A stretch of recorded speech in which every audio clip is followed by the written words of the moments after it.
আছি present perfect এবং first indefinite এই দুটো সবসময় যারা ব্যবহারকারী যারা স্টুডেন্ট তাদের মধ্যে কনফিউশন তৈরি করে। আজকে আমি একদম একটা সুন্দর একটা ট্রিক্স দিয়ে সেটা ক্লিয়ার করে দিচ্ছি। যেমন আমরা কখন প্রেজেন্ট পারফেক্ট ইউজ করবো এবং কখন ফার্স্ট ইনডিফিনিট ব্যবহার করবো। কোনো কাজ শেষ করে দিচ্ছি এরকম বোঝাতে প্রেজেন্ট পারফেক্ট আমরা ব্যবহার করি, ফার্স্ট ইনডিফিনিট ব্যবহার করি। এখানেও কাজটি শেষ বোঝাবে, এখানেও কাজটি শেষ বোঝাবে।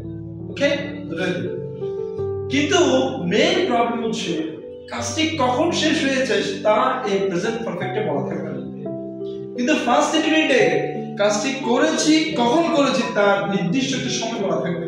যেমন আমি উদাহরণ দিয়ে বোঝাচ্ছি, আই হ্যাভ গট জিপিএ 5, আমি বলি না কখন পেয়েছি, আমি বলছি আমি জিপিএ 5 পেয়েছি কখন পেয়েছি, এখানে টাইম বলে দিচ্ছি 2008।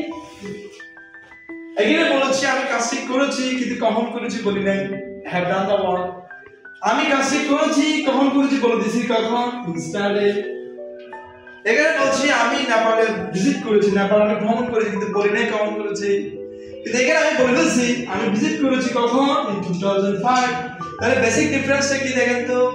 বেসিক ডিফারেন্স হচ্ছে এখানে সব সময় টাইম বলা আছে কিন্তু এখানে কোনো টাইম বলা নেই। তাহলে কত সুন্দর একটা জিনিস। তাহলে টাইমে বলা থাকলে অতীতে ধরে নেবেন সেটা হচ্ছে ফার্স্ট ইনডিফিনিট, আর কাজটি করেছে কিন্তু টাইম বলা নেই তখন তার নাম হবে প্রেজেন্ট পারফেক্ট। Thank you.